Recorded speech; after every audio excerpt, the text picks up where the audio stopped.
Haridwar gateway to the gods. উত্তরাখণ্ডের একটি প্রাচীনতম শহর হরিদ্বার। কেদারনাথ, বদ্রীনাথ, গঙ্গোত্রী, যমুনোত্রী এই চার ধামের প্রবেশ পথ এই হরিদ্বার অনেকের কাছে হরদ্বার নামেও পরিচিত।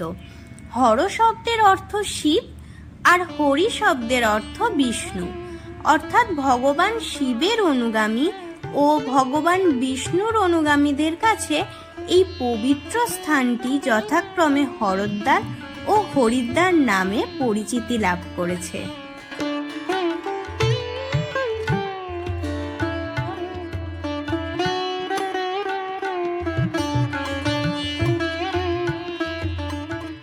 Good morning everyone, Bong in Chhattisgarh চ্যানেলে তোমাদের সবাইকে স্বাগত। আজকের ব্লগটা শুরু করছি হরিদ্বার থেকে। সকাল সকাল ঘুম থেকে উঠে এই ঠান্ডার মধ্যে আমরা চলে গেছিলাম মা গঙ্গা পুণ্য স্নানের জন্য। স্নান সেরে রুমে এসে আমরা বেরিয়ে পড়ি এই সুন্দর হরিদ্বার শহরটি ঘুরে দেখতে। আমাদের মুসৌরি ট্রিপ হরিদ্বার থেকে শুরু হলেও আমরা প্ল্যান করি ফেরার সময় হরিদ্বারে মা গঙ্গার আরতি দেখে আমাদের ট্রিপের সমাপ্তি করব। সকাল সকাল হোটেল থেকে বেরিয়ে একটা টোটো বুক করে নিয়েছিলাম। অনেক বার্গেনিংয়ের পর ঠিক হলো 700 টাকায় উনি আমাদের হরিদ্বার শহরটি ঘুরিয়ে দেখাবেন। হরিদ্বারের প্রধান আকর্ষণ মা গঙ্গার পুণ্য স্নান, নানান দেবদেবীর মন্দির, এগুলো তো আছেই। তার সাথে সাথে হরিদ্বারের নিরামিষ খাবারের অপশানও কিন্তু অফুরন্ত। প্রথমেই পৌঁছে যাই এখানের ফেমাস ব্রেকফাস্ট পয়েন্ট মাঙ্গেরামজি ছোলে কুলচেওয়ালার কাছে। এই মাঙ্গেরামজি নিজেই সব বানান। এত ভিড় এর আগে কোনো ব্রেকফাস্ট পয়েন্টে দেখেছি বলে মনে পড়ে না। এখানে ছোলে কুলচার থেকেও ফেমাস একটা আইটেম হলো মুগ ডাল মাখানি। সেদ্ধ মুগ ডালের মধ্যে পেঁয়াজ, কাঁচা লঙ্কা দিয়ে শালপাতায় মেখে তার উপর বাটার দিয়ে পরিবেশন করা হয়, যার স্বাদের কোনো তুলনা হয় না। হরিদ্বার এলে এই মাঙ্গেরামজির ছোলে কুলচা আর মুগ ডাল মাখানি কিন্তু একদম মিস করা যাবে না। ব্রেকফাস্ট সেরেই আমরা পৌঁছে যাই পাইলট বাবার আশ্রম।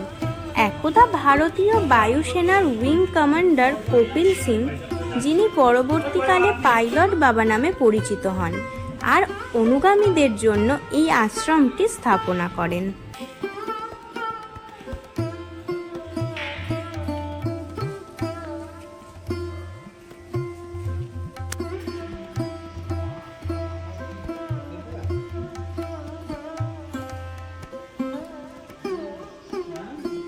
এরপর আমরা চলে আসি দক্ষ মহাদেব টেম্পলে।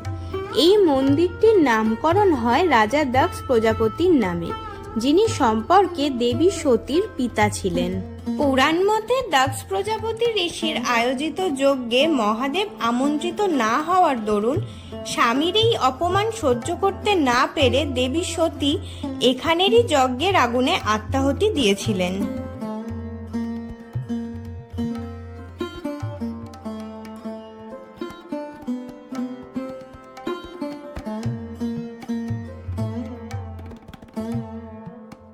আমাদের পরবর্তী গন্তব্যস্থল হরিহর আশ্রম। এই আশ্রমটিও বেশ পরিষ্কার পরিচ্ছন্ন ও সুসজ্জিত। এখানে প্রবেশ করেই বাদিকে রয়েছে এক বিশাল আকার রুদ্রাক্ষের গাছ, এবং এই প্রথম রুদ্রাক্ষ গাছ ও ফল চাক্ষুষ করার সৌভাগ্য হয় আমাদের।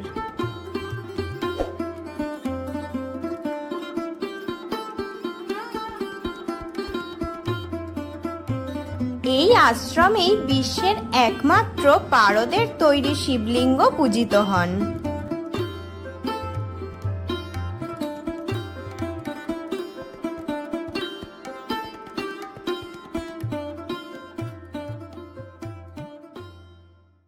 এরপর আমরা এখানের আরও একটি ফেমাস ব্রেকফাস্ট পয়েন্ট পেহেলওয়ানজি খাস্তাওয়ালার কাছ থেকে খাস্তা ট্রাই করি, যা আমার মোটেও ভালো লাগেনি। কিন্তু দোকানের ভিড় দেখে বুঝলাম এখানকার লোকেদের কাছে অতি প্রিয় জলখাবারের একটি জায়গা। এরপর চলে আসি বিল্লকেশ্বর মন্দিরে। কথিত আছে দেবর্ষি নারদের উপদেশে পার্বতী বেলপাতায় ঘেরা বিল্ল পর্বতে এসে মহাদেবের কঠোর তপস্যা করে ভোলেনাথকে প্রসন্ন করেন এবং দ্বিতীয়বারের জন্য মহাদেবের অর্ধাঙ্গিনী হন। হরকি-পৌড়ি থেকে কিছু দূরেই এই বিল্লকেশ্বর মহাদেবের প্রাচীন মন্দিরটি অবস্থিত।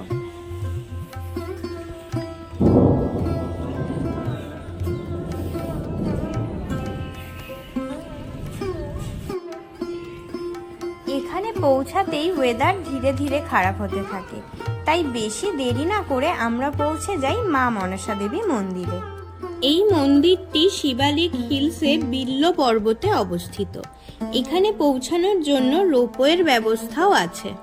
এখানে রোপওয়ে করে এসে মা মনসা দেবী ও মা চণ্ডী দেবী মন্দির দুটোই ঘুরে আসা যায়। তবে ওয়েদার ভালো না থাকায় আমরা শুধু মনসা দেবী মন্দিরেই যাই।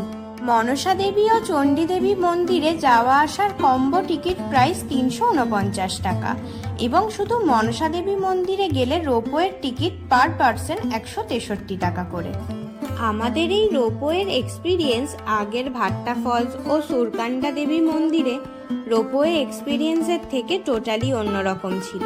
এই উড়ান খাটোলাটি ছিল একদম খোলামেলা। ঘন জনবসতির মধ্যে দিয়েই এই উড়ান খাটোলা দ্রুত গতিতে আমাদের নিয়ে চলল মনসা দেবী মন্দিরের উদ্দেশ্যে।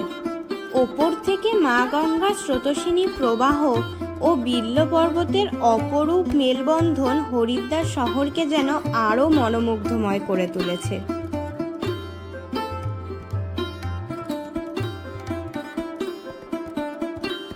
এখানে বলে রাখি, এই মন্দিরে কিন্তু আলাদাই রকমের স্ক্যাম চলে। মেন মন্দির আসার আগেই একটার পর একটা ছোট ছোট মন্দির বানিয়ে রেখেছে এবং পুরোহিতরা সব জায়গাতেই মাথা ঠেকিয়ে টাকা চেয়ে বসেন। যারা প্রথমবার আসছেন তারা এসবে কিছু পাত্তা না দিয়ে সোজা হেঁটে মেন মন্দিরে চলে যাবেন। এরপর আমরা সন্ধে নামার আগেই চলে আসি হরকি-পৌড়ি ঘাটে গঙ্গা আরতি দর্শন করতে। মা গঙ্গার এত সুন্দর আরতি দেখার মতো।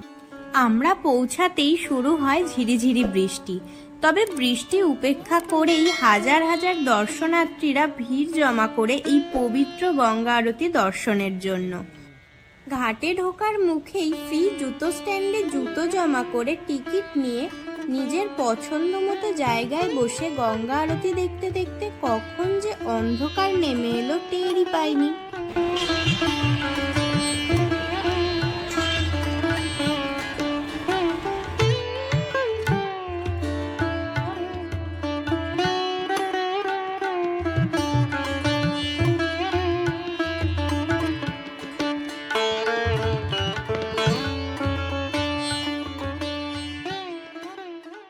मासोत्तमे मासे पुण्यपवित्रे मासे माघमासे शुभे कृष्णे पक्षे अद्य श्री महापर्वणि षष्ठ्यां परतः सप्तम्यां शुभपुण्यतिथौ अद्य वासरावासरस्तु गुरुवासरे मितायां मकरराशिस्सते श्री सूर्ये तुलाराशिस्सते श्री चन्द्रे मेषराशिस्सते देव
চারিদিকে আলোর রোশনাই, অজস্র পূজা সামগ্রীর দোকান ও নানান খাবারের দোকানে ভরা এই হারকি পৌরির মার্কেট বেশ জমজমাট। এখান থেকে টুকটাক কেনাকাটা করে গুগল দেবতার সহায়তায় নানান অলিগলি পেরিয়ে আমরা চলে আসি ইভিনিং স্ন্যাক্সের সেরা ঠিকানা জেন শুনেই বুঝতে পারছো এখানে কোনো পেঁয়াজ বা রসুন ইউজ হয় না, তবে প্রত্যেকটা আইটেমই কিন্তু বেশ সুস্বাদু। এখানের দহি চাট আর কাঞ্জিবাড়া বেশ প্রশংসনীয়। আমরা যেটা বিউলির ডাল দিয়ে মিষ্টি মিষ্টি করে রসবড়া খাই, সেটাই এখানে মিষ্টির পরিবর্তে টক নোনতা স্বাদে কাঞ্জিবাড়া নামে পরিচিত।